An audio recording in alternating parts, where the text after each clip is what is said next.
أعوذ بالله من الشيطان الرجيم بسم الله الرحمن الرحيم. Dear students, Assalamu alaikum. Student, نن چې کوم زموږ ټاپک دی Dalton's law of partial pressure. څنګه چې students تاسو په دې نه هم کې Dalton atomic theory ویلو نو سیم ټو سیم اقا ساينټیسټ دی دا لا هم سکړی دا پریزنټډ کړی دا.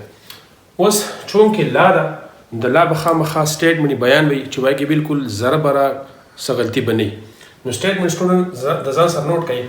چې the total pressure exerted by a gaseous mixture is equal to the sum of the partial pressure of each gas present in the mixture. مطلب دا د سټوډنټس که پرس که زموږ سره مختلف لکه دا ټوټل پریشر ما اخیستی دی که نه دا زما سره چې دی یو ګیس دی په دې ګرین باندې ما شو کړی دی په دې کې زما سره دا ډاټډ لاین دی ټیک شو ګرین دلته زما سره چې کوم پریشر دی دا 300 ټار دی. دا هم زموږ سره دا د پریشر یونټ دی ځکه چې دا ټاریسلي دا کړی دی په مخکیني لیکچر کې ما کړی دی ټیک شو. نو دا 300 ټار دی. دا شان دا بلیک ما شو کړی دی دا 600 ټار دی. ریډ چې کوم ګیسز مالیکول دي دا زموږ سره څومره دی 450 ټار دی. نو دا ګیسز مثال تر باندې دا ما په دې یو کنټینر کې را بند کړلو نو ګرین مالیکول به هم د والا کنټینر سره کولیجن کوي. دین علاوه زموږ سره بلیک چې کوم ګیسز دي دا به هم د والب کنټینر سره کولیجن کوي او کم ریډ دي دا به هم زموږ سره د والب کنټینر سره څه کوي کولیجن به کوي او پریشر به ورځي په دې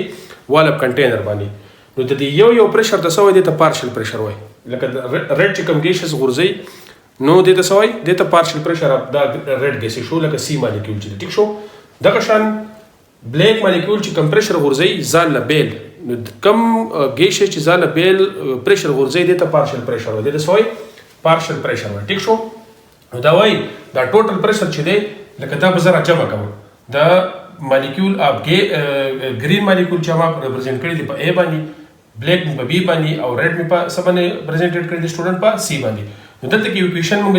لیکلی شو کنه چې ټوټل پریشر از ډیو ټو د سم اف پارشل پریشر اف دیز ګیسز لکه ما لیکلی دی پارشل پریشر اف ا پلس partial pressure of B plus partial pressure of C. نو دلته کې سټیټمنټ باندې سټوډنټ تاسو پوه شوي چې را ټوټل پریشر چې کوم زموږ سره په دې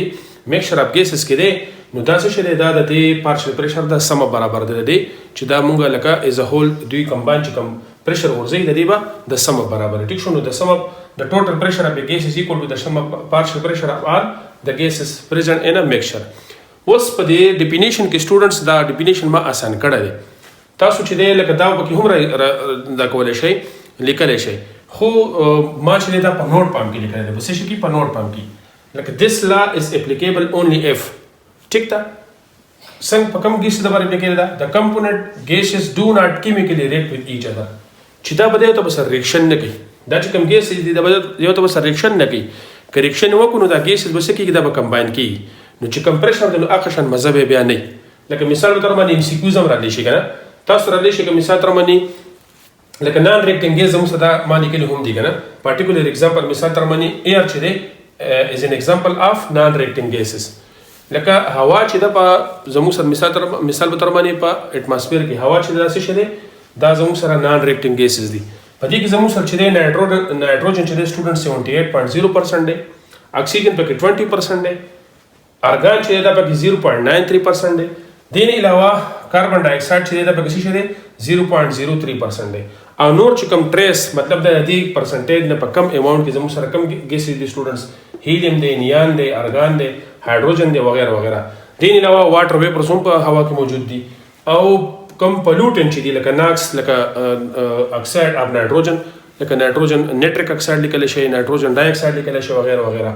ساکس مطلب دا اکساید اف سلفر دی لکه سلفر ډای اکساید دی او سلفر ټرای اکساید دی. دا ټول ګیس چې دی سټوډنټ دا سری دا زموږ سره نان ریاکټینګ ګیسز دي دا زموږ سره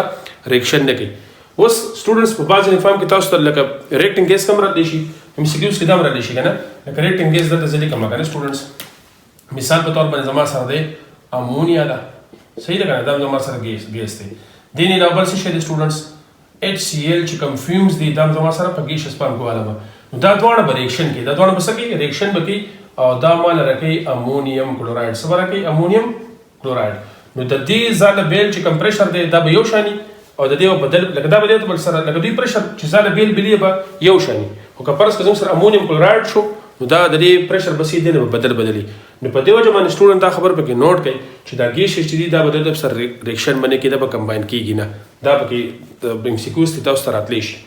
نو د دې دا چې کوم نوٹ ته د دې تاسو د ډیفینیشن سره هم دا کولای شي چې اپ نان ریاکټینګ ګیسز ټیک شو کنه لکه ان د میکسچر اپ نان ریاکټینګ ګیسز هم لیکل شي خو ما دا ځل بیل ولیکلو چې د کمپوننت ګیسز دا به ځان سره نوٹ کړئ سټوډنټس چې دا به زموږ سره یو ته سره ریاکشن نه کوي دا به نان ریاکټینګ او تاسو ما دلته کې ټوټل ایکسپلینیشن درکړی دی ټیک ده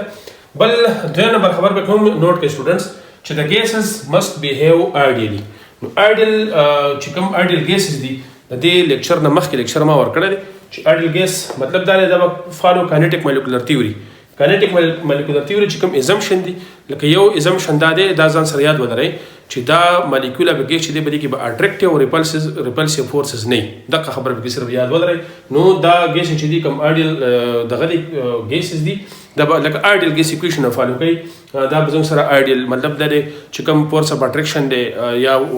ګریویټي وغیره دا ما په مخکنی لیکچر کې ډسکس کړی دي خو دومره یاد ولرئ چې دا به کوم ګیسز دا به آیډیل ګیسز دي نو سټوډنټ دا ځان سره نوٹ کړئ ټیک شو چې کوم زموږ سره ډالټن اټامیک تیوري ده ښه یو اسانه لا ده MCQs د ته به کوم کلیر کړو چې یاره زموږ سره چې دی دا ګیسز څه پکار دي دا ریاکټینګ نه دي پکار کریکشن کوي یو ته بل سره نو بیا به دا نه اپلای کیږي او دا تاسو ته به مختلف کلر فارم کې ما شو کړل او دلته مې تاسو سره ډاټا هم شو کړی دي ځینې بلیک دي ټیک شو خو اني هاو بیا هم زه دلته کې دا هم دا کوم تاسو ته چې زموږ سره چې دی د کم A ګیس دی دا 300 ویلو ده د B زموږ سره څومره دی 600 دی او د C څومره دی 450 دی چې کله دا ټول تاسو جمع کړئ دا سټوډنټ زما سره راځي نو ما جمع کړی دي 300 ټار پلس 600 ټار پلس 450 ټار نو دا ته پارشل پریشر وایي چې دا زره جمع کوم دا څه برابر دی سټوډنټ دا د 1350 مطلب د 1350 ټار برابر دی دا د دې ټوټل سره د ټوټل پریشر چې دی سټوډنټ دا د دې پارشل پریشر دا سم برابر دی نو ځان سره سټوډنټ دا لا نوٹ کړئ ان شاء الله نیکسٹ لیکچر د بار موږ ته راکړئ اجازه خوشاله او کامیاب اوسئ د الله په امان